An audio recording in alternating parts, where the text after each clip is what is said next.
Good evening. മാറ്റിനി വെബിനാറിലേക്ക് എല്ലാവർക്കും സ്വാഗതം. ചൊവ്വാഴ്ച ദിവസങ്ങളിൽ നമ്മൾ പൊതുവെ കഥയിലുമുണ്ടൊരു കാര്യം, കഥയിലുള്ള മർമ്മങ്ങളെ നമ്മുടെ ജീവിതവുമായിട്ട് ചേർത്ത് വെച്ച് മുന്നോട്ട് പോകുന്ന ഒരു രീതിയാണ് പിന്തുടരുന്നത്. അനേകം കഥകൾ നമ്മൾ അതുപോലെ കേട്ടു. പല കഥകളും സ്വന്തമായി രചിക്കപ്പെട്ട കഥകളാണ്. അതേപോലെ തന്നെ ചില കഥകൾ മറ്റുള്ളവരുടെ കുറിപ്പുകളിൽ നിന്ന് എടുത്തിട്ടുള്ളതാണ്. അപ്പൊ ഇന്നത്തെ ദിവസം ഇന്നത്തെ കഥ നമ്മൾ കേൾക്കാൻ പോകുന്നത് നന്മയുടെ പ്രതിഫലം എന്ന ഒരു കഥയാണ്. ഈ കഥയില് എന്താണ് അതിന്റെ മർമ്മം എന്ന് നമുക്കൊന്ന് കേൾക്കാം. ഈ കഥ നടക്കുന്നത് ഒരു സ്കൂളിലാണ്. വ്യക്തമായിട്ട് ഏത് സ്കൂളാണെന്ന് പറയുന്നില്ല, ഏതോ നാട്ടിലെ ഒരു സ്കൂൾ. അവിടെയുള്ള പ്രൈമറി ക്ലാസ്സിൽ ഒരു ടീച്ചർ കുട്ടികളെ സാമൂഹിക ബോധമുള്ളവരാക്കുവാൻ ഒരു പ്രോജക്റ്റ് നിർദ്ദേശിക്കുക. സമൂഹത്തിലേക്ക് ഇറങ്ങിച്ചെന്ന് കാര്യങ്ങളൊക്കെ കൃത്യമായിട്ട് മനസ്സിലാക്കാനുള്ള ഒരു പ്രോസസ് അല്ലെങ്കിൽ പ്രോജക്റ്റ്, ഒരു പദ്ധതി നിർദ്ദേശിക്കുകയാണ്. ഇങ്ങനെയാണ് നിർദ്ദേശം വന്നിരിക്കുന്നത്. കുട്ടികൾ ഒരു റിബൺ വാങ്ങും. അവരുടെ ചുറ്റുമുള്ള ജീവിതങ്ങളെ നിരീക്ഷിച്ച് അവർക്ക് അഭിനന്ദിക്കാൻ തോന്നിയ ഒരു വ്യക്തിയെ കണ്ടെത്തി അവരുടെ കയ്യിൽ ആ റിബൺ കെട്ടിക്കൊടുക്കും. കുട്ടികൾ റിബൺ വാങ്ങണം, അവർക്ക് ചുറ്റുമുള്ള ജീവിതങ്ങളെ നിരീക്ഷിക്കണം, എന്നിട്ട് അവർക്ക് അഭിനന്ദിക്കാൻ വകയുള്ള, ശരിക്കും അഭിനന്ദിക്കണമെന്ന് തോന്നുന്ന വ്യക്തികളെ കണ്ടെത്തി അവരുടെ കയ്യിൽ ആ റിബൺ കെട്ടിക്കൊടുക്കും. അതിനു മുമ്പായി ആ വ്യക്തിയെ അഭിനന്ദിക്കാനുള്ള കാരണം മുഖത്ത് നോക്കി പറയണം. ഇതൊരു പ്രോജക്റ്റിന്റെ ഭാഗമായി ഞാൻ ചെയ്യുന്നതാണെന്നും ഈ റിബൺ നിങ്ങൾ മറ്റൊരാളെ കണ്ടെത്തി ഇതുപോലെ കൈമാറണമെന്നും കൂടി അറിയിക്കണമെന്നും കൂടെ പറഞ്ഞു. റിബൺ കെട്ടിക്കൊടുക്കുക മാത്രമല്ല, എന്തുകൊണ്ടാണ് അത് കെട്ടിയതെന്ന് പറയണം. ഈ റിബൺ മറ്റൊരാൾക്ക്, ഇതേപോലെയുള്ള മറ്റൊരാൾക്കും കൂടെ കൈമാറണമെന്ന് കൂടി അറിയിക്കണം. ഇതാണ് പ്രൊജക്ടിന്റെ ഭാഗം. ടീച്ചർമാർ ഇത്തരം പ്രോജക്റ്റുകൾ പറയുമ്പോൾ ആത്മാർത്ഥമായി ചെയ്യുന്ന ചില കുട്ടികളുണ്ടല്ലോ. നമ്മുടെയൊക്കെ ജീവിതാനുഭവത്തിൽ അങ്ങനെയുള്ള ചില സാഹചര്യങ്ങളിലൂടെ, ചില പ്രോജക്റ്റുകളിലൂടെ നമ്മൾ കടന്നു പോയിട്ടുണ്ട്. നമ്മുടെ ക്ലാസ്സിലും ഇതുപോലൊരു മിടുക്കിയുണ്ട്. ഈ ക്ലാസ്സിലും ഇതുപോലത്തെ ഒരു മിടുക്കിയുണ്ട്. സ്കൂൾ വിട്ട് വീട്ടിലേക്ക് പോകുന്ന വഴിയിൽ അവൾ റിബൺ വാങ്ങി. ആർക്കാണ് കെട്ടിക്കൊടുക്കുക? പല മുഖങ്ങളും തെളിഞ്ഞു വന്നെങ്കിലും അവൾക്ക് തൃപ്തിയായി. ടീച്ചർ പറഞ്ഞു തോർത്തു, യഥാർത്ഥത്തിൽ അർഹതയുള്ള ഒരു വ്യക്തിക്ക് വേണം റിബൺ കെട്ടിക്കൊടുക്കുക. പല മുഖങ്ങളും ഓർമ്മ വന്നെങ്കിലും തൃപ്തിയായി. ആ സന്ദേശം കൃത്യമായി പറയേണ്ട ഒരു സ്വാതന്ത്ര്യം കൂടി ഈ പ്രൊജക്റ്റിൽ ഉണ്ട് എന്നുള്ളത് കൊണ്ട് ആ മുഖങ്ങളെ ഒന്നും പൂർണ്ണമായിട്ടും സ്വീകരിക്കാൻ ആ കുട്ടിക്ക് തോന്നി. പിറ്റേ ദിവസം രാവിലെ സ്കൂൾ ബസ്സിന് കാത്തു നിൽക്കുമ്പോൾ ബാഗിലെ റിബൺ അവളെ അസ്വസ്ഥമാക്കിക്കൊണ്ടിരുന്നു. കാരണം സ്കൂളിൽ ചെല്ലുന്നതിന് മുമ്പ് ആ റിബൺ ഒരാൾക്ക് കെട്ടിക്കൊടുത്ത് കൃത്യമായി ആ റിബണിന്റെ കെട്ടുന്നതിന്റെ കാരണം പറഞ്ഞ് അദ്ദേഹത്തെ അഭിനന്ദിക്കണം. അപ്പോഴാണ് ആ അങ്കിളിനെ അവൾ കണ്ടത്. ദിവസേന അവൾ ബസ് കാത്തു നിൽക്കുമ്പോൾ കൃത്യസമയത്ത് തിടുക്കത്തിൽ അടുത്ത റെയിൽവേ സ്റ്റേഷനിലേക്ക് പോകുന്ന ആ അങ്കിളിന് എന്നും അവളോട് കൈവീശി പോകുന്ന അയാളെ പ്രൊജക്റ്റ് തീർക്കേണ്ട ആവശ്യമുള്ളതിനാൽ അവൾ തടഞ്ഞ് നിർത്തി. അയാളുടെ ജോലിക്ക് പോകുന്നതിലെ കൃത്യനിഷ്ഠ ഗ്രേറ്റ് ആണ്. പ്രൊജക്റ്റിന്റെ ലക്ഷ്യം അവളുടെ ഭാഷയിൽ വിവരിച്ചുകൊണ്ട് റിബൺ അയാളുടെ കയ്യിൽ കെട്ടിക്കൊണ്ടു. ഒരു പുഞ്ചിരിയോടെ അവളുടെ നെറുകയിൽ ഒന്ന് തടവി അയാൾ യാത്ര തുടരുമ്പോൾ റിബൺ ആർക്കെങ്കിലും കൈമാറാൻ മറക്കല്ലേ എന്ന് അവൾ അങ്കിളിനെ ഓർമ്മിപ്പിച്ചു. ഓഫീസിലെ പണിയൊക്കെ കഴിഞ്ഞ് ഇറങ്ങുമ്പോഴാണ് ലാപ്ടോപ്പ് ബാഗിൽ വെച്ച റിബൺ അദ്ദേഹത്തിന്റെ ഓർമ്മയിലെത്തിയത്. കൊച്ചു മിടുക്കിയുടെ ആ ആവശ്യം അയാൾക്ക് നിരസിക്കാൻ തോന്നിയില്ല. പക്ഷെ ആർക്ക് കെട്ടിക്കൊടുക്കും? എന്തായാലും ഒരാളെ കണ്ടെത്തണം എന്ന് ഉറപ്പിച്ചുകൊണ്ടാണ് അദ്ദേഹം ഓഫീസറുടെ മുറിയിൽ കയറിയത്. സാർ,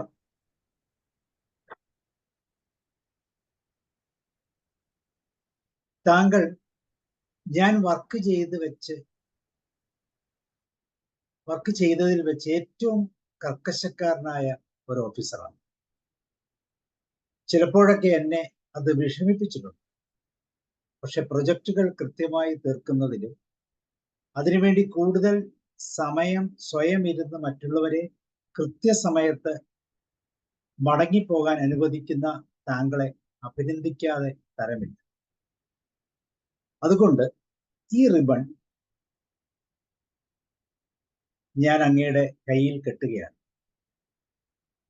അദ്ദേഹം ഈ റിബൺ കെട്ടാനുള്ള ആ സാഹചര്യവും കൃത്യമായി ആ വ്യക്തിയെ ഓർമ്മിപ്പിച്ചു.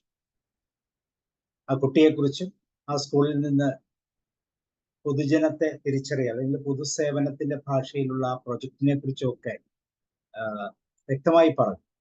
അവസാനം താങ്കളും ഇത് തുടരണം എന്ന് ഞാൻ ആഗ്രഹിക്കുന്നു എന്ന് പറഞ്ഞ് സന്തോഷത്തോടെ അദ്ദേഹത്തിന്റെ ഡ്യൂട്ടി നിർവഹിച്ച് അദ്ദേഹം പുറത്തു വന്നു. ഗൗരവക്കാരനായ ഓഫീസറിന്റെ ചുണ്ടിൽ ഒരു പുഞ്ചിരി വിടർന്നെങ്കിലും പെട്ടെന്ന് തന്നെ അദ്ദേഹം തന്റെ ജോലിയിലേക്ക് മുഴുകി. പക്ഷെ രാത്രി വൈകി വീട്ടിലേക്ക് മടങ്ങുമ്പോൾ ആ റിബൺ അയാളിലും അസ്വസ്ഥതയുണ്ടാക്കി. ഞാനിത് ആർക്ക് കെട്ടിക്കൊടുക്കും? ആരുടെ കയ്യിൽ ഞാൻ ഈ റിബൺ കെട്ടും? പൊതുവെ വലിയ കൂട്ടുകാരൊന്നുമില്ലാത്ത അദ്ദേഹം, പൊതുവെ അഭിനന്ദിക്കാൻ മടിയുള്ള അദ്ദേഹം വീണ്ടും വീണ്ടും ചിന്തിച്ചു, ഞാൻ ആർക്കാണ് കൃത്യമായി അഭിനന്ദനത്തോടെ ഈ റിബൺ കെട്ടിക്കൊടുക്കുന്നത്? അയാൾ ഒരു സിംഗിൾ പേരന്റ്, ഏക മകൻ. മകൻ സമർത്ഥനാണ്. ജോലിയിലുള്ള ആത്മാർത്ഥതയുടെ കൂടുതൽ കൊണ്ട് സത്യത്തിൽ അവനെ വേണ്ട വിധം ശ്രദ്ധിക്കാൻ പോലും കഴിഞ്ഞിരുന്നില്ല. ഇടയ്ക്ക് പ്രോഗ്രസ് റിപ്പോർട്ടിൽ ഒപ്പിടാൻ വരുമ്പോൾ അവന്റെ വിവിധ വിഷയങ്ങളിലുള്ള മാർക്ക് അദ്ദേഹത്തെ ആനന്ദിപ്പിച്ചിട്ടുണ്ട്. എന്നാലും വേണ്ട രീതിയിൽ അവനെ അഭിനന്ദിക്കാൻ അയാൾക്ക് സാധിച്ചിരുന്നില്ല.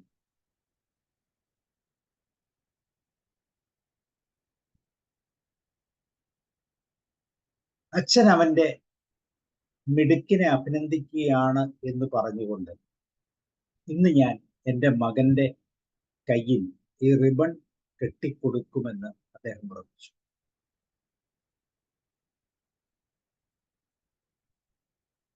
ചില സ്നേഹങ്ങളൊക്കെ വെളിപ്പെടാനും കുറച്ച് സമയമൊക്കെ വേണ്ടി വരും.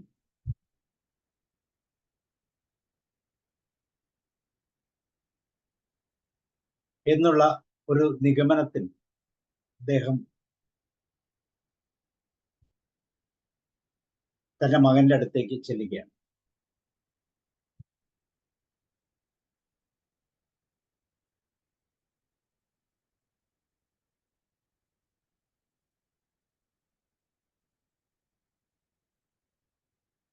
മകൻ ഉറങ്ങിക്കാണുമെന്ന പ്രതീക്ഷയിലാണ് അയാൾ വീടണഞ്ഞത്.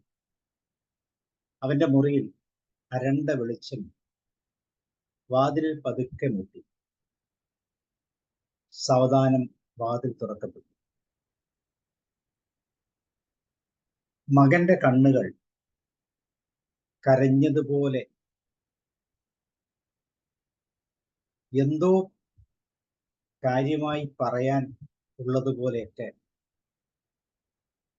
അയാൾ ആ കുഞ്ഞിന്റെ മുഖത്ത് നിന്ന് വായിച്ചു.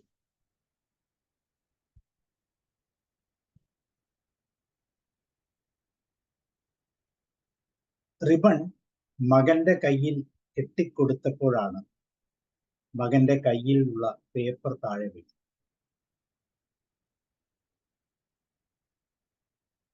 അതെടുത്ത് വായിച്ച അയാൾക്ക് അവനെ കെട്ടിപ്പിടിച്ച് കരയാനേ കഴിഞ്ഞു. ആ എഴുത്തിൽ ഇങ്ങനെ എഴുതിയിരുന്നു: ഈ വീട്ടിൽ ആരും എന്നെ സ്നേഹിക്കാറില്ല, ഞാൻ മരിക്കുന്നു. ഇങ്ങനെ എഴുതി വെച്ച ഒരു ആത്മഹത്യക്കുറിപ്പായിരുന്നു ഏതോ ഒരു സ്കൂളിലെ ഏതോ ഒരു ടീച്ചറുടെ ഒരു സുന്ദരമായ പ്രൊജക്ടിന്റെ പര്യവസാനം. അവനന്ന് മരിച്ചില്ല. ആ റിബൺ ആർക്കും കൈമാറിയതുമില്ല. ഒരു നിധി പോലെ അവനത് സൂക്ഷിച്ചു. അച്ഛൻ കൂടുതൽ സമയം അവന്റെ കൂടെ ചിലവഴിക്കാൻ തുടങ്ങിയപ്പോൾ ആ റിബണിന്റെ കഥ അവൻ ചികഞ്ഞെടുത്തു. അച്ഛന്റെ ഓഫീസിലെ ചെറുപ്പക്കാരൻ വഴി ആ കൊച്ചുകുട്ടിയിലേക്ക്, പിന്നെ അവൾ വന്ന ആ ടീച്ചറിലേക്ക് എല്ലാം അവൻ തേടിയെത്തി. വേര് വെള്ളത്തെ അന്വേഷിച്ച് ചെന്നതുപോലെ,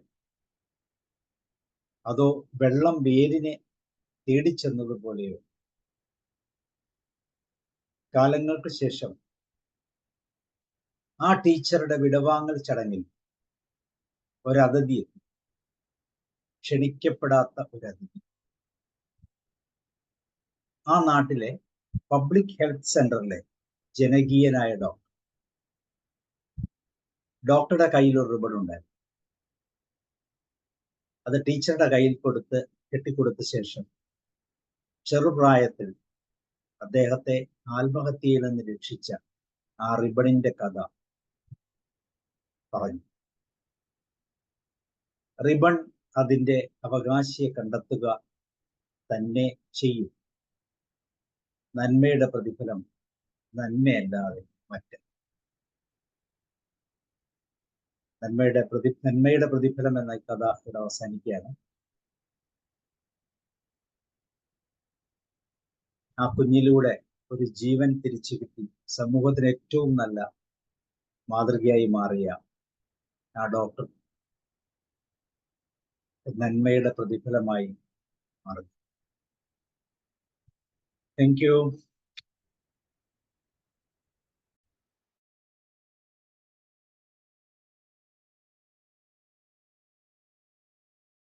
പക്ഷേ ഇനി നന്മയുടെ പ്രതിഫലത്തെ കുറിച്ച് നമുക്ക് സംസാരിക്കാം. ലേനാൻ സാർ പറഞ്ഞോളൂ.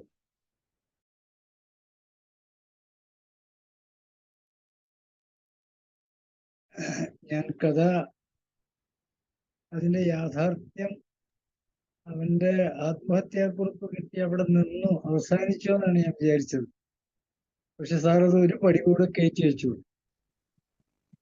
അതിന്റെ അവകാശിക്ക് തിരിച്ചു കിട്ടിയ ആ സന്തോഷം അത് തന്നെയാണ് അതിന്റെ സ്റ്റോപ്പ് എന്നെനിക്ക് പിന്നെ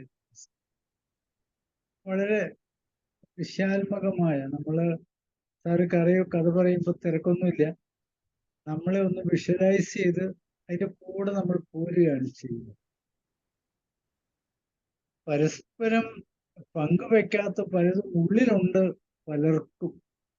അത് പങ്കുവെക്കപ്പെടാനുള്ള ഒരു അവസരം നൽകിക്കൊണ്ട് മുന്നേറിയ കഥ അതിന്റെ യഥാർത്ഥ അവകാശിക്ക് തന്നെ തിരിച്ചു കിട്ടുമ്പോൾ നമ്മളെപ്പോലുള്ള ഒരു ഹൃദയത്തിലെ ഒരു ചെറിയ ചലനം ഉണ്ടാക്കാനായിട്ട് കഴിഞ്ഞു എന്നുള്ളത് വളരെ നന്നായി.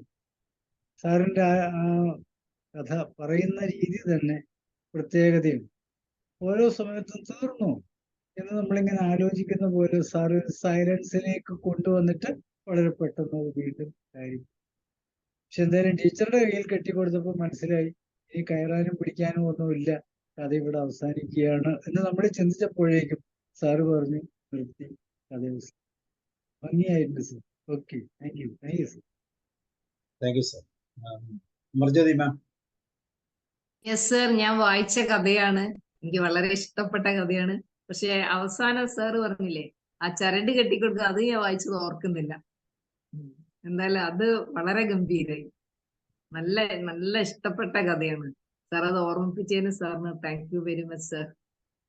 സാറിന്റെ ആ നല്ല രീതിയിൽ പറഞ്ഞത് വളരെ ഇൻട്രസ്റ്റിംഗ് ആയിരുന്നു. വളരെ വളരെ ഗംഭീരായി.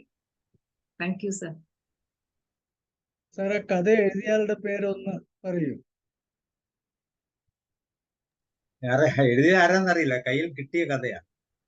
ശരി, ഞാൻ ഈ നല്ല കഥകളൊക്കെ വരുമ്പോ സൂക്ഷിച്ചു വെക്കും. ഇതുപോലെ കഥകളൊക്കെ പറയുന്ന സമയത്ത് ഒരാള് വരാതെ വന്നാൽ എന്ത് ചെയ്യും? അപ്പൊ നമ്മള് കഥകൾ വേണമല്ലോ എന്ന് വെച്ച് കഴിഞ്ഞാൽ കഥകൾ സൂക്ഷിക്കാം. അങ്ങനെ കിട്ടിയ ഒരു കഥയാണ്. മാമിന് അറിയാമോ? ഞാൻ വായിച്ചത് എങ്ങനെയാണെന്നറിയോ? നമ്മളെ ലൈഫ് സ്കിൽ എഡ്യൂക്കേഷൻ അല്ലേ, അപ്പൊ നമ്മളെ സ്കൂളില് CBSE സിലബസ് ആയിരുന്നു. അപ്പൊ ഇതിന് വേണ്ടിയിട്ടായിട്ട് പ്രത്യേക സ്റ്റോറീസ് ഉണ്ടാവും, മോറൽ സ്റ്റോറീസ് ഉണ്ടാവും. അങ്ങനെയാണ് ഞാനിത് വായിച്ചത്. ആരെഴുതിയാന്ന് എനിക്കും അറിയില്ല. ആരെഴുതിയാലും മനോഹരമായ ഒരു കഥ. വളരെ മനോഹരമാണ്. ഓക്കെ, ഇനി ആരൊക്കെ പറയാം? ശശികല സാറേ, വളരെ മനോഹരമായ ഒരു കഥ ഞാനും വായിച്ചിട്ടുണ്ട്. പക്ഷെ ഓർമ്മയിൽ നിന്ന് മാഞ്ഞു പോയൊരു കഥ വീണ്ടും ഒരു പുനരാവിഷ്കരണത്തിലൂടെ സാറിന്റെ ആ വോയിസ് മോഡുലേഷന്റെ കേട്ടപ്പോ വല്ലാതെ ഒരു ഫീല് തോന്നി. കാരണം ഇന്നൊരു നിയോഗം പോലെയാണ് ഞാൻ കയറിയത്. അല്പം ഫ്രീ കിട്ടിയ ദിവസമാണ്. ന്യൂസ് കേൾക്കാമെന്ന് വിചാരിച്ചെങ്കിലും റിമോട്ട് കണ്ടില്ല, അതുകൊണ്ടാണ് കയറിയത്. അതൊരു നിയോഗമാണ്. ശരിക്കും സാറിന്റെ ആ ഒരു അവതരണ ശൈലി ഗ്രേറ്റ്. നമ്മൾ ആ കഥയിലുടനീളം നമ്മുടെ ഒരു നിമിഷം പോലും നമ്മുടെ ശ്രദ്ധ മാറ്റാതെ സാറിനെ കൊണ്ടുപോകാൻ കഴിഞ്ഞു എന്നുള്ളത് ഒരു വലിയ നേട്ടം തന്നെയാണ്. നമ്മൾ കഥ പറയുന്നതിനും ഒരു ശൈലി ഉണ്ടെന്ന് ഇപ്പോഴാണ് എനിക്ക് മനസ്സിലായത്. കാരണം ആ ഒരു ഫീല് നമുക്ക് ഓരോ കഥ പറയുമ്പോഴും ഓരോരുത്തരുമായിട്ട് കണക്ട് ചെയ്യുമ്പോഴും ആ ഒരു ഫീല് നമുക്ക് ഓഡിയൻസ് തന്നുകൊണ്ടേയിരുന്നു. എന്തായാലും വളരെ നല്ലൊരു കഥ വീണ്ടും ഓർക്കാൻ ഒരു സാഹചര്യം ഉണ്ടാക്കിയതിന് നന്ദി. Okay sir, thank you. Gopakumar sir. മനോഹരമായ കഥ വളരെ മനോഹരമായി തന്നെ പറഞ്ഞു. സാറ് സാധാരണ ക്ലാസ് എടുക്കുന്ന പോലെ അല്ല ഈ കഥ പറഞ്ഞത്. കഥ പറയേണ്ട രീതിയിൽ തന്നെ നല്ല രീതിയിൽ തന്നെ പറയുന്നുണ്ടായി. നന്ദി, നമസ്കാരം. നല്ലതായിരുന്നു. Okay sir. പിന്നെ ആരാ? ജോർജ് സാർ, മോഹൻദാസ് സാർ, രമാവതി മാമൊക്കെ ജസ്റ്റ് വന്നു. ജോർജ് സാർ പറയും. സാറേ, വളരെ സന്തോഷം, ഒത്തിരി അഭിനന്ദനം പറയട്ടെ. ആ കഥയുണ്ടായത് ആ കഥയുടെ അവതരണം കൊണ്ടാണ്. അത് ഗംഭീരമായി പോയി. അതോടൊപ്പം തന്നെ നന്മയുടെ ഫലം അതെത്ര നീണ്ട് പടർന്ന് ചില വള്ളികൾ ഇങ്ങനെ പോകുന്നതുവരെ ഒന്ന് പടർന്ന് കയറാനൊരിടം തേടി ഈ ചെറിയ വള്ളികൾ ഇങ്ങനെ പടർന്ന് പറമ്പിൽ കിടക്കുന്നത് പോലെ പോകുന്നു. അത് നീണ്ട് കൃത്യം എത്തേണ്ടയിടത്ത് എത്തി. പ്രകൃതിയുടെ ഒരു വലിയ പ്രതിഭാസം അല്ലേ അത്? ഒരു വലിയ ഒരു സത്യമാണത്, പറയാതിരിക്കാൻ വയ്യ. നല്ല ഇടയ്ക്കിടയ്ക്ക് നമ്മുടെ ഹൃദയത്തിൽ ഇങ്ങനെ ത്രസിപ്പിക്കുന്നത് പോലെ തോന്നിയിരുന്നു. സാർ അത് നിർത്തിക്കഴിയുമ്പോൾ ഇനി എന്ത് എന്നൊക്കെ തോന്നുന്നവരെ.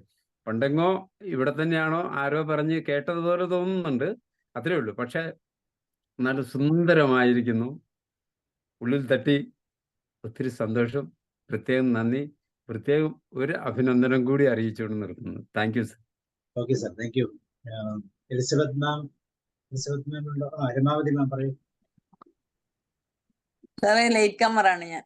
കാരണം ഇവിടെ റൂമിലെത്തിയിട്ട് താമസത്തിലെത്തിയിട്ട് ഇത് കയറാൻ വേണ്ടി കുറച്ച് വൈകിപ്പോയി. പക്ഷെ സാറ് അത് നല്ല രീതിയിൽ സാറിന് എല്ലാ കാര്യവും അങ്ങനെയാണല്ലോ. സാറിന് ഇതിന് മാത്രല്ലല്ലോ ഇങ്ങനെ താളാത്മകമായിട്ട് നിർത്തിയിട്ട് പറഞ്ഞു. അപ്പൊ എല്ലാരും ഒന്നാമത് ഈ സാധാരണ പറയാറുണ്ട്, ഈ പ്രസംഗിക്കുമ്പോഴും നിർത്തിയിട്ട് പറയുമ്പോഴാണ് നമ്മൾ ആകാംക്ഷഭരിതരായിട്ട് നോക്കുക. അല്ലാതെ സ്പീഡിൽ പറയുന്നതിനേക്കാൾ നിർത്തിയിട്ട് പറയുമ്പോ ഇനി എന്താ പറയാ. അതുപോലെ സാറ് അത് വളരെ സ്ലോ ഡൗൺ ചെയ്തിട്ട് നല്ല രീതിയിൽ അവതരിപ്പിക്കുന്നത് നന്നായിട്ടുണ്ട് സാറേ. കഥ എന്ന് പറയുമ്പം അതിന്റെ അവസാനം കൺക്ലൂഷൻ എന്ന് പറഞ്ഞത് എല്ലാരും പറഞ്ഞ പോലെ അത് എത്തേണ്ടടുത്ത് എത്തി എന്നുള്ള രീതിയിലേക്ക് കേൾക്കാൻ പറ്റാത്തോണ്ട് ഒരു സങ്കടമുണ്ട്. എന്നാലും സാറ് പറഞ്ഞ രീതിയും എല്ലാം നല്ലതാണ്. മുഴുവനായിട്ട് ഞാൻ കേട്ടില്ല. പക്ഷെ ആ കുട്ടീന്റെ കാര്യത്തില് ആ മോന് മാർക്കിന്റെ കാര്യം അതെല്ലാം കേട്ടായിരുന്നു. മാർക്ക് എപ്പോഴും കിട്ടുമ്പോ അതില് പറയാനുള്ളത് പ്രോഗ്രസ് കാർഡൊക്കെ കിട്ടുമ്പം ആ പാരന്റ്സിന് ഉണ്ടാവുന്ന സന്തോഷം, ആ കുട്ടിയുടെ മാർക്ക് അല്ലെ സാറേ. ശരിക്കും കുട്ടികൾ ഇങ്ങനെ മാർക്ക് കൊണ്ടുവരുമ്പോ അങ്ങനെ ഞാൻ പഠിക്കുമ്പോ എന്റെ ക്ലാസ്സിൽ ഒരു പയ്യൻ ഉണ്ടായിരുന്നു, പേര് പറയുന്നില്ല. ആ കുട്ടീന്റെ ഉപ്പ ഗൾഫിലായിരുന്നു. അപ്പൊ ഉമ്മ അത് അധികം തോക്കും, അത് ചുവന്ന വര ഉണ്ടാവും എല്ലാ സബ്ജക്റ്റിന്റെ അടിയിലും. അപ്പൊ ഉമ്മയോട് പോയിട്ട് പറയും, ഇതെല്ലാം എനിക്ക് ഫസ്റ്റ് കിട്ടിയത് ഉമ്മ, ഇതിനെല്ലാം ഇത്ര പൈസ എനിക്ക് കൊണ്ടുപോകണം എന്ന് പറഞ്ഞിട്ട് കുറെ പൈസയൊക്കെ മേടിക്കും. അങ്ങനെയുള്ള സംഭവങ്ങളുണ്ട്. അപ്പൊ അവസാനം പിന്നെ കുട്ടിയൊന്നും പറയാതെ, അപ്പൊ കുട്ടീന്റെ ഉള്ളിന്റെ ഉള്ളിലുള്ള ആ ഒരു കുഞ്ഞു മനസ്സിലുള്ള വികാരം എന്ന് പറയുമ്പോ എന്നെ സ്നേഹിക്കാൻ ആളില്ല. ഇപ്പൊ പഠിക്കാൻ സാമർത്ഥ്യമുള്ള, പഠിക്കാൻ നല്ല താല്പര്യമുള്ള കുട്ടികൾ പ്രോഗ്രസ് കാർഡ് മാത്രം കൊണ്ടുവരുമ്പോ അവൻ ആ കാര്യത്തിൽ മാത്രം പ്രവർത്തിയിട്ട് അവന്റെ ഒന്നിച്ച് സ്പെൻഡ് ചെയ്യാതിരുന്നാൽ അതൊരു മോശമാണ്. എന്തായാലും നല്ല രീതിയിൽ കേട്ടെടുത്തോളം എനിക്ക് അതാ മനസ്സിലായത് സാറേ. നല്ല നല്ല കഥയായിരുന്നു. Thank you. Okay ma'am. Okay, thank you. Elizabeth ma'am. Yes, thank you very much sir. വളരെ മനോഹരമായ ഒരു കഥ അതിമനോഹരമായിട്ട് അവതരിപ്പിച്ചു. ഇത് ഞാൻ നേരത്തെ വായിച്ചിട്ടുള്ള ഒരു കഥയാണ്. പക്ഷെ അന്ന് ഇത് അത്രയും ടച്ച് ചെയ്തില്ല. പക്ഷെ ഇതിപ്പോ ഹൃദയത്തിൽ തൊടുന്നത് പോലെ അത്രയ്ക്ക് നമ്മുടെ മുന്നിൽ ആ കഥ അങ്ങ് ആവിഷ്കരിക്കപ്പെടുന്നത് പോലെയാണ് സാർ അത് പറഞ്ഞത്. അപ്പൊ അത് അത്രയ്ക്ക് ഇഫക്റ്റീവായിട്ട് എനിക്ക് തോന്നി. നല്ല ഒരു മെസ്സേജും അതിനപ്പുറം അതിന്റെ അവതരണവും അതിമനോഹരമായിരുന്നു. Thank you so much. In fact ഞാൻ ഇന്നത്തെ ക്ലാസ് മിസ്സാകുമെന്നാണ് ഞാൻ വിചാരിച്ചത്. ലാസ്റ്റ് മിനിറ്റില് ജസ്റ്റ് 7 കയറി അതിന് തൊട്ട് മുമ്പ് വരെയും അയ്യോ ഇന്ന് നടക്കുമെന്ന് തോന്നുന്നില്ല എന്ന് വിചാരിച്ചിരുന്നിടത്താണ് ഞാൻ കയറിയത്. അപ്പൊ അത് കയറാതിരുന്നെങ്കിൽ അതൊരു നഷ്ടമായി പോയേനെ. അപ്പം thank you very much sir. Congratulations and it was done really. നല്ല രീതിയിൽ കഥ പറഞ്ഞു. അഭിനന്ദിക്കുന്നു. Thank you. മോഹൻദാസ് സർ. സാറേ, ഇടയ്ക്കിടയ്ക്ക് ലിങ്ക് നെറ്റില്ലാത്തതുകൊണ്ട് തുടക്കം നന്നായിട്ട് കേട്ടു, അവസാനത്തതും കേട്ടു. അപ്പൊ ഇടയ്ക്കുള്ളത് മാത്രമേ ഉള്ളൂ. 3 ടൈം മാറിയത് കേട്ടു. ഇന്ന് പറയല്ലേ, ഇടയ്ക്കിങ്ങനെ കഥാകാരന് വരാതിരിക്കുന്നതായിരിക്കും നല്ലത്. കാരണം നെറ്റി മാത്രമേ കാണുന്നുള്ളൂ സാറേ. നെറ്റി മാത്രമേ. കേട്ടിട്ട് ഒന്നുകൂടി പറയാം.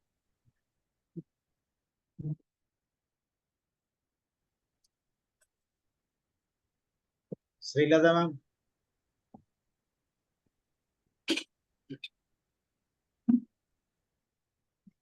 സ്നേഹലത മാം. അതെ, സ്നേഹലത മാം. ഓമന മാം. സ്നേഹലത മാം കേൾക്കുന്നുണ്ടോ? ഉണ്ട് സാർ, പറയാം. പറഞ്ഞു. കേക്കാമോ സാർ? കേക്കാം. വളരെ നല്ല കഥ. പേരന്റിങ്ങും ഉണ്ട് അതിനകത്ത്. പിന്നെ നല്ല സാറിന്റെ അവതരണം അതിനേക്കാളും നല്ല സാംബശിവൻ ഡെസ്ഡമോണെ അവതരിപ്പിക്കുന്നത് പോലെ സാർ ഈ കഥ അവതരിപ്പിച്ചു. ഓതല്ലോ നമുക്കെല്ലാം മലയാളികൾക്ക് പറഞ്ഞു തന്നതുപോലെ സാറ് ഒരു പേരന്റിങ്ങിന്റെ നല്ല ഒന്നാന്തരം കഥ അത് വളരെ റിയലിസ്റ്റിക് ആയിട്ട് അനുഭവപ്പെട്ടു. Thank you sir. Thank U. ഞാന് ഇടയ്ക്കിടയ്ക്ക് കഥകൾ ഇതുപോലെ കിട്ടുമ്പോ എടുത്തു വയ്ക്കും. കാരണം ഏത് സമയത്താ നമുക്ക് ആവശ്യം വരുന്നതെന്ന് അറിയില്ലല്ലോ. അപ്പൊ ഇടയ്ക്ക് മൊബൈലിൽ ഒരു കോൾ വന്നപ്പോ ആ കഥ വിട്ടുപോയി. അതിന്റെയൊക്കെ ബ്രേക്ക് വന്നു. ഇടയ്ക്കിടയ്ക്ക് കൂടുതൽ സമയം ആലോചിക്കാൻ തന്നതല്ല, കഥ എടുക്കാൻ വേണ്ടി സമയം എടുത്തു. ഓക്കെ, ഓമന ടീച്ചർ ഉണ്ടോ? വേറെ ജോഷി സാർ ഉണ്ടോ? ഓമന മാം പറയും. ഓമന മാം പറഞ്ഞോളൂ. കഥ നല്ല കഥയായിരുന്നു. പക്ഷെ അവതരണം കഥയെക്കായാലും മുകളിൽ പോയി എന്നാ എനിക്ക് തോന്നുന്നത്. സാറ് നിർത്തി പറയുമ്പോ പിന്നെ മടുപ്പ് തോന്നാത്ത, ചിലവര് നിർത്തി പറഞ്ഞാൽ മടുപ്പ് തോന്നും. അത് അങ്ങനെ മടുപ്പ് തോന്നാതെ സാറിന് നല്ല എക്സ്പീരിയൻസ് ഉണ്ടെന്ന് തോന്നി. എക്സ്പീരിയൻസ് കാണുമല്ലോ അങ്ങനെ പറയാൻ. Thank you sir.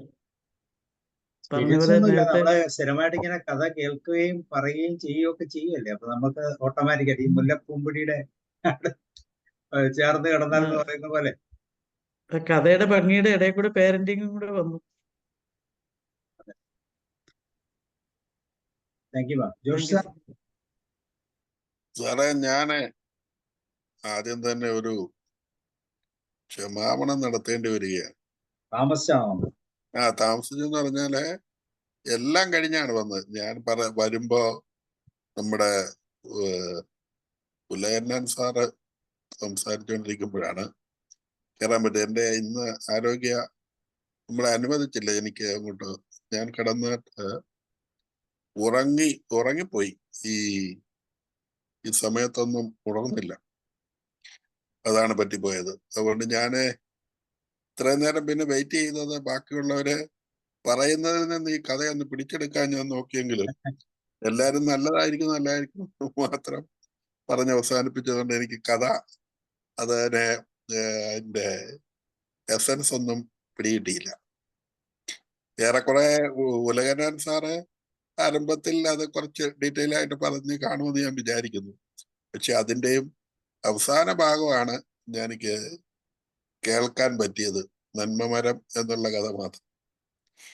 എന്തായാലും ഞാനിത് കേട്ടോളാം നാളെ യൂട്യൂബിൽ വരുമ്പോൾ. അതുകൊണ്ട് എനിക്ക് ഒരു നല്ല രീതിയിൽ അതിനെ ഒന്ന് വിശകലനം ചെയ്യാൻ സാധിക്കാത്തതിലുള്ള ഖേദം അറിയിക്കുകയും സാറിന്റെ അവതരണം നല്ലതാണെന്ന് ബാക്കിയുള്ള എല്ലാവരും പറഞ്ഞപ്പോൾ കഥ പറയാനായിട്ടുള്ള ഒരു സ്കില്ലോടുകൂടി മറ്റൊരാൾ കൂടി ഉണ്ട് എന്ന് നമുക്ക് അഭിമാനിക്കാമെന്നുള്ള ഒരു കാര്യമാണ് എനിക്ക് തോന്നിയത്. ഏതായാലും നന്നായിരിക്കട്ടെ. എന്ത് പറ്റി? ഇന്നാരായിരുന്നു? ശ്രീകുമാരി മാമിന്റെ പേരാണ് നമ്മുടെ പോസ്റ്ററിൽ കാണുന്നത്. ശ്രീകുമാരി മാം പറഞ്ഞിരുന്നത്, പക്ഷേ മാമിന്റെ വീട്ടിൽ, മാമിന്റെ ശരിക്കും പറഞ്ഞ മാമിന്റെ മദർ മരിച്ചുപോയായിരുന്നു. ഓ ശരി. സാറേ കുഴപ്പമില്ല, ആരോഗ്യം പ്രധാനമായിട്ട് നോക്കണം. അതെ. അപ്പൊ ഇടയ്ക്ക് എന്നാലും കുഴപ്പമില്ലെന്ന് പറഞ്ഞിരുന്നു. അതുകൊണ്ട് ഞാൻ ജോഷ് സാറിനെ വിളിക്കാൻ ജോഷ് സാറിനെ വിളിച്ചേനെ. പക്ഷെ ഇപ്പൊ പിന്നെ ലാസ്റ്റ് പിന്നെയും ഗസ്റ്റ് ഒക്കെ ഉണ്ടെന്ന് പറഞ്ഞുകൊണ്ട് പിന്നെ ഞാൻ കുഴപ്പമില്ല. അതിൽ എന്നെ വിളിച്ചിരുന്നെങ്കിൽ എനിക്ക് അത് അസൗകര്യമായി പോവുകയും ചെയ്തേനെ, വിഷമവുമായേനെ. പറ്റിയില്ലല്ലോ എന്നോർത്തുള്ള വിഷമവും കൂടി ഉണ്ട്. അതിൽ അത് രണ്ടും സംഭവിച്ചില്ല. ഇന്ന് ഞാൻ പതിവില്ലാതെ രാവിലെ ഈ ഉച്ചക്കൊരു 2-3 മണി വരെയും ഇരിക്കേണ്ടി വരുന്നത്. എനിക്ക് ഇച്ചിരി അത്യാവശ്യ കാര്യം ഈ ഫോണിലിരുന്ന് ചെയ്യേണ്ടതുണ്ടായിരുന്നു, ഓൺലൈൻ പരിപാടി. അപ്പൊ ദീർഘനേരം ഇരുന്ന് കഴിഞ്ഞപ്പോ നല്ല ബുദ്ധിമുട്ടുണ്ടായിരുന്നു. എങ്കിലും ഞാനത് തീർക്കാൻ വേണ്ടിയിട്ടിരുന്ന പിന്നെ ഒരൊറ്റ കിടപ്പ് കിടന്നിട്ട് എന്നെ 7 മണിയായപ്പോ വന്ന് വിളിക്കുമ്പോഴാണ് ഉണരുന്നത്. അതാ പറ്റിപ്പോയി. കുഴപ്പമില്ല സാർ, പ്രശ്നമൊന്നുമില്ല. ഇതൊരു കുട്ടിയുടെ സ്കൂളിൽ കൊടുത്ത പ്രൊജക്ടിനെ കുറിച്ചാണ്. ഒരു റിബൺ കെട്ടിക്കൊടുത്ത് ആ റിബൺ കെട്ടുന്ന വ്യക്തി നല്ലവണ്ണം എന്തെങ്കിലും പൊതുവായിട്ടുള്ള കാര്യങ്ങൾ ചെയ്യുന്നുണ്ടെന്ന് ഉറപ്പുവരുത്തി അതിനെ അഭിനന്ദിക്കണം എന്ന് പറഞ്ഞ് ഒരു ടീച്ചർ കൊടുത്ത പ്രോജക്റ്റാണ്. പ്രോജക്റ്റിന്റെ ഭാഗമായിട്ട് ആ കുട്ടി അവരുടെ ഒപ്പം പോകുന്ന ഒരു കൃത്യനിഷ്ഠയുള്ള ഒരു അങ്കിളിന് അത് കെട്ടിക്കൊടുത്തു. അങ്കിൾ അദ്ദേഹത്തിന്റെ ഓഫീസർക്ക് കെട്ടിക്കൊടുത്തു. ഓഫീസർ അദ്ദേഹത്തിന്റെ മകൻ അത് കെട്ടിക്കൊടുക്കുന്ന സമയത്ത് മകൻ ആത്മഹത്യ ചെയ്യാനുള്ള വക്കിലായിരുന്നു. കാരണം അവരുടെ സിംഗിൾ പാരന്റ്, അച്ഛൻ മാത്രമേ ഉള്ളൂ. അച്ഛനാണെങ്കിൽ ജോലിക്ക് ഭയങ്കര ആത്മാർത്ഥത കാണിക്കുന്ന ഒരു വ്യക്തിയായിരുന്നു. അപ്പൊ അതുകൊണ്ട് വേണ്ട രീതിയിൽ കുട്ടിക്ക് നല്ല മാർക്കോടുകൂടി പഠിച്ച് വളരുന്ന കുട്ടിയാണെങ്കിൽ ആവശ്യത്തിനുള്ള അഭിനന്ദനങ്ങൾ കൊടുക്കാൻ സാധിച്ചു. പക്ഷെ ഈ റിബൺ അങ്ങനെ അഭിനന്ദനത്തിന്റെ ഭാഗമായിട്ട് അത് കെട്ടിക്കൊടുത്തു. അത് അവൻ വേറെ ആർക്കും കൈമാറിയില്ല. അതിനുശേഷം അവൻ ആ പഴയ കുട്ടിയെയും അധ്യാപകരൊക്കെ കണ്ടുപിടിച്ചു, ടീച്ചറൊക്കെ കണ്ടുപിടിച്ചു. അവൻ ആ അവിടുത്തെ ഒരു ഡോക്ടറായി മാറിയിരുന്നു, നല്ല ജനകീയനായ ഒരു ഡോക്ടറായി മാറി. ടീച്ചറുടെ റിട്ടയർമെന്റ് ടൈമില് ആ ടീച്ചറിന്റെ കയ്യിൽ തന്നെ അവൻ ആ റിബൺ കെട്ടിക്കൊടുത്ത് ആ റിബണിന്റെ കഥ പറയുന്നതായിട്ടാണ് നമ്മുടെ കഥയിലുള്ള സാധനം. Very good.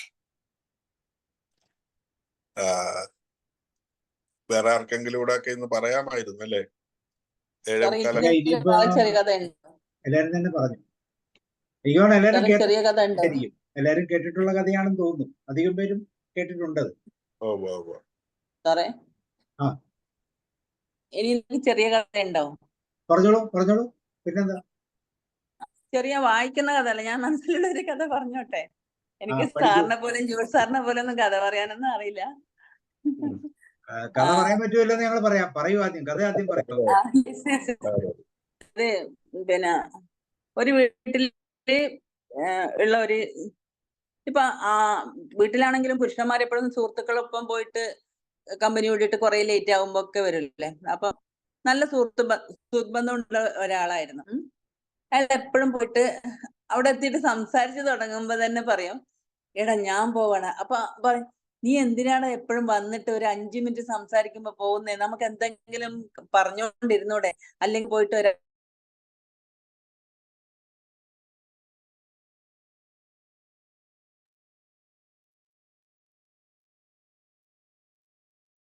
കഥയുടെ ഇടയിൽ ഒരു കോള് വന്നു തോന്നുന്നു.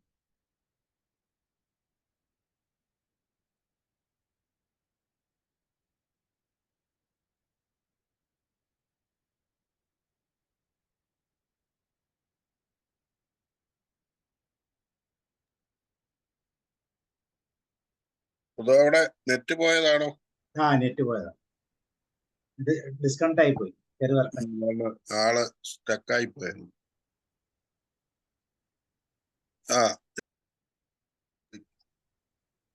നടക്കുന്നില്ല, അടുത്ത തവണത്തേക്ക് അത് മാറ്റാം. നോക്കാം, 1 മിനിറ്റ് ഒന്ന് വരുമെന്ന് നോക്കാം. എനിക്ക് തോന്നുന്നു ആള് തിരുവനന്തപുരത്താണെന്ന് തോന്നുന്നു. സാറേ, ആ ഇടവേളയില് ബാബു സാറ് പറഞ്ഞ കഥയുടെ ഒരു തുടർച്ച പറയട്ടെ. തുടർച്ചയല്ല, അതിന്റെ പിന്നിൽ ഇത് ഈ ഇരിക്കുന്ന എല്ലാവരെയും കണ്ണാടി നോക്കി ഒന്ന് ചോദിക്കേണ്ട കാര്യം, നമ്മളിലുള്ള സ്നേഹം പ്രകടിപ്പിക്കേണ്ടവരോട് പ്രകടിപ്പിക്കാറുണ്ടോ? യഥാർത്ഥത്തിൽ നമുക്ക് സ്നേഹം എല്ലാവർക്കും ഉണ്ട്. പക്ഷെ അത് നമുക്ക് ആരെയാണോ സ്നേഹിക്കുന്നത് അവർക്ക് അനുഭവപ്പെടുന്ന വിധത്തിൽ ആ സ്നേഹം കൊടുക്കുന്നില്ല എങ്കിൽ അത് നല്ല രുചികരമായ ഭക്ഷണം വേവിച്ച് വെച്ചിരിക്കുന്നു, പക്ഷെ അത് കഴിക്കാതിരിക്കുന്നതിന് തുല്യം. കഴിക്കാതിരിക്കുന്ന ഭക്ഷണം വേസ്റ്റായി എന്നതുപോലെ തന്നെയാണ് സ്നേഹം കൊടുക്കാതിരിക്കുന്നത്.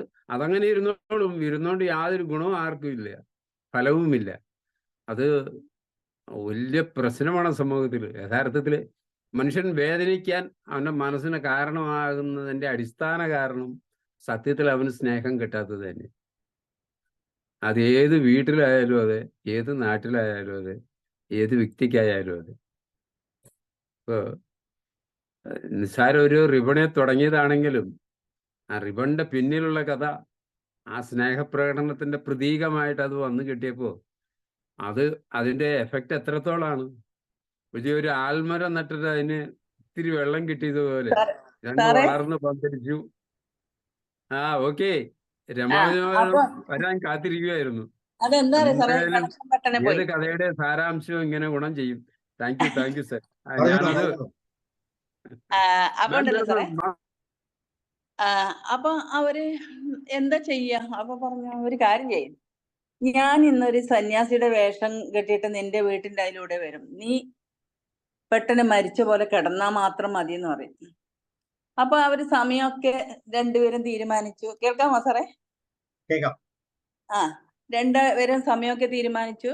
ആ സമയമാകുമ്പോ പെട്ടെന്ന് ഇയാള് അറ്റാക്കായിട്ട് മരിച്ച പോലെ അഭിനയിക്കാണ്. അപ്പൊ എല്ലാവരും കരയാൻ തുടങ്ങി. അമ്മയാണെങ്കിൽ പറയാൻ തുടങ്ങി, എന്റെ മോനെ, നീ എനിക്ക് എപ്പോഴും മരുന്നൊക്കെ വാങ്ങിത്തരാറ്, ഇനി ആരുണ്ടടാ എനിക്ക്? നിന്റെ അച്ഛന് പോലും ഇല്ലല്ലോ, അച്ഛൻ നേരത്തെ മരിച്ചില്ലേ, എനിക്ക് എന്നെ നോക്കാൻ വേണ്ടി ആരും? ഭാര്യയാണെങ്കിൽ എന്റെ മക്കളെ പോറ്റാൻ ഇനി ആരെയുള്ള? അതുപോലെ അനിയത്തിയോ ഒക്കെ കരയാൻ തുടങ്ങി. അപ്പോഴാണ് സന്യാസിന്റെ വരവ്. സന്യാസി വന്നിട്ട് ഒച്ച കേട്ടിട്ട്, അയ്യോ ഞാനിവിടെ ഒച്ച കേട്ടിട്ട് വന്ന്, എന്ത് പറ്റി? ഇതൊരു ചെറുപ്പക്കാരനാണല്ലോ മരിച്ചു കിടക്കുന്നത്, എങ്ങനെയാന്നറിയില്ല സ്വാമി, ടൗണിലൊക്കെ പോയിട്ട് വന്നതാണ്, പെട്ടെന്ന് ക്ഷീണം പറ്റി മരിച്ചുപോയി. ഓ ശരി, ഞാനൊന്ന് നോക്കട്ടെ. ഒരു കാര്യം ചെയ്യാം, ഞാൻ ഇയാളെ എങ്ങനെയെങ്കിലും രക്ഷപ്പെടുത്താൻ വേണ്ടി നോക്കാം, നിങ്ങൾ ഒരു ഗ്ലാസ് വെള്ളം ഇങ്ങോട്ട് എടുക്കും. അപ്പൊ ധൃതിയില് അടുക്കളയിലേക്ക് എല്ലാരും ഓടുകയാണ് വെള്ളത്തിന്. അപ്പൊ വെള്ളം കൊണ്ടുവന്നിട്ടാകുമ്പോ ഞാനിത് പൂജിച്ചിട്ട് തരികയാണ്, അപ്പം അത് കുടിച്ചാൽ ഇയാൾ എഴുന്നേൽക്കും.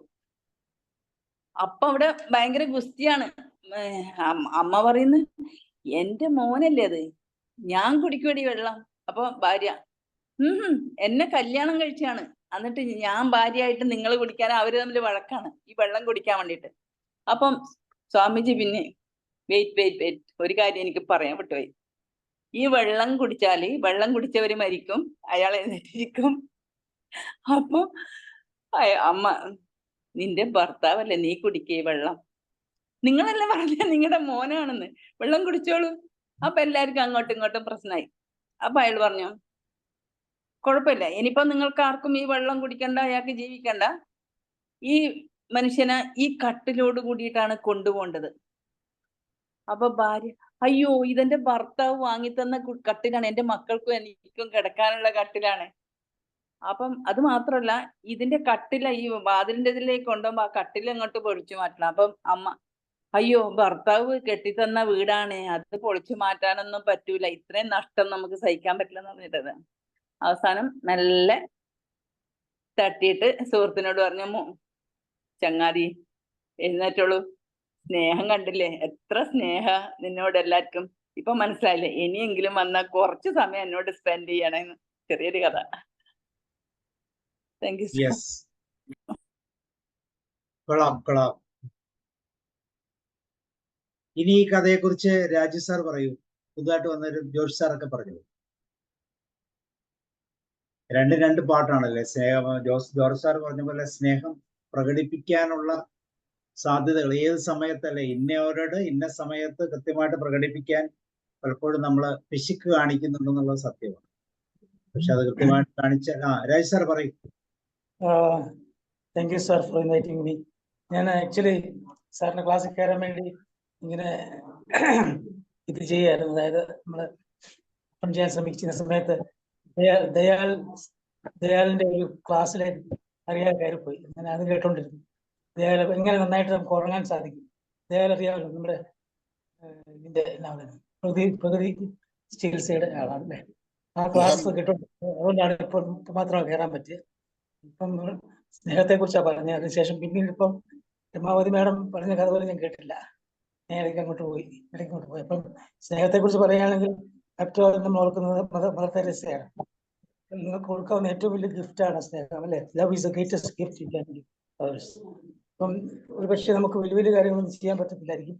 ചെറിയ ചെറിയ കാര്യങ്ങൾ വളരെ വലിയ സ്നേഹത്തോടു കൂടി ചെയ്യുക, അതാണ് ഏറ്റവും മഹത്വം എന്ന് അവർ പറഞ്ഞിട്ടുണ്ട്. Maybe you cannot do great things in your life, but you can do small things with great love. നമ്മൾ ചെയ്യുന്ന കാര്യമല്ല, ചെയ്യുന്ന കാര്യത്തിന്റെ പിന്നിലെ സ്നേഹം, അതിന്റെ പിന്നിലേതായ ചേതോവികാരം അല്ലെ, അതാണ് ആ പറയുന്നതായിട്ടുള്ള ആ സ്നേഹത്തിനാണ് വലിയ പ്രാധാന്യം.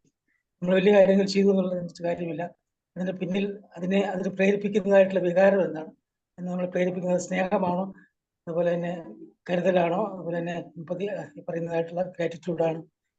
ഇതാണ് പ്രധാനം. മദർ തെരേസയാണ് പെട്ടെന്ന് ഓർമ്മ വരുന്നത്. Maybe you cannot do great things in your life, but you can do small things with great love.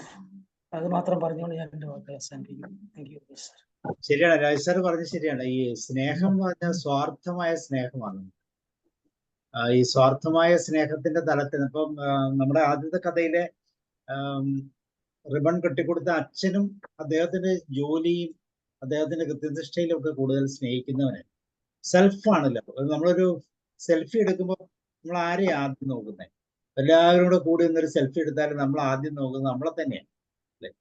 അപ്പം സെൽഫ് ലവ് എന്ന് പറയുന്നത് അത്ര പവർഫുൾ ആണ്. പക്ഷെ അതിന്റെ കൂടെ അതിനൊന്ന് സ്വല്പം ഒന്ന് സോഷ്യൽ ആക്കണം എന്നുള്ളതാണ്. ജോഷ് സാറേ. ഓക്കെ, അപ്പൊ ഇന്നത്തെ വിഷയമെല്ലാം സ്നേഹം തന്നെ.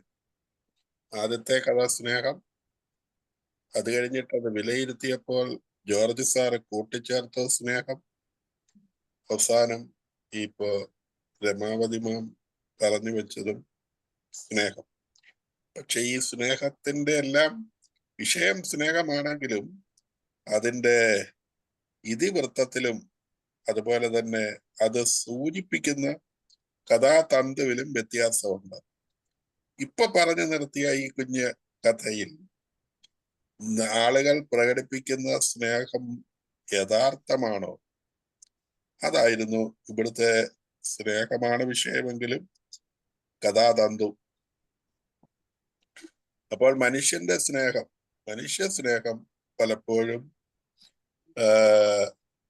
എത്രമാത്രം യാഥാർത്ഥ്യം അതിൻ്റെ അകത്തുണ്ട്, കപടമാണോ അതോ യഥാർത്ഥമാണോ? യഥാർത്ഥത്തിൽ മനുഷ്യനെ സ്നേഹിക്കാൻ പറ്റുമോ? അല്ലെങ്കിൽ ഇപ്പോൾ സ്നേഹിച്ചുകൊണ്ടിരിക്കുന്ന യഥാർത്ഥത്തിലാണോ? ഇതൊക്കെ ഒന്ന് ചിന്തിക്കാൻ പ്രേരിപ്പിക്കുന്നതായിരുന്നു ആ കഥ എന്നുള്ളതാണ് എനിക്ക് തോന്നുന്നത്. അമ്മയുടെ സ്നേഹവും ഭാര്യയുടെ സ്നേഹവും, അമ്മയുടെ സ്നേഹമൊക്കെ നമ്മൾ വളരെ കവികളും അല്ലാതെയുമൊക്കെ നമ്മൾ വളരെ വാഴ്ത്തുന്ന സ്നേഹമാണ്. പക്ഷേ യഥാർത്ഥത്തിൽ തങ്ങളുടെ ജീവൻ കളഞ്ഞുകൊണ്ട് സ്നേഹിക്കാൻ പറ്റുമോ എന്നുള്ള ഒരു ചോദ്യം ബൈബിൾ നമ്മെ പഠിപ്പിക്കുമ്പോൾ, ഒരു നല്ല മനുഷ്യന് വേണ്ടി ആരെങ്കിലും മരിച്ചേക്കാം, എന്നാൽ നാം പാപികളായിരിക്കെ നമുക്ക് വേണ്ടി ക്രിസ്തു മരിച്ചു എന്നുള്ളതാണ് ഏറ്റവും സവിശേഷമായ കാര്യമെന്ന് ബൈബിൾ പഠിപ്പിക്കുന്നു. അപ്പോൾ സ്നേഹിതർക്ക് വേണ്ടി ജീവൻ ബലികഴിക്കുന്നതിനേക്കാൾ വലിയ സ്നേഹമില്ല എന്ന് യേശുക്രിസ്തു പഠിപ്പിക്കുന്നു.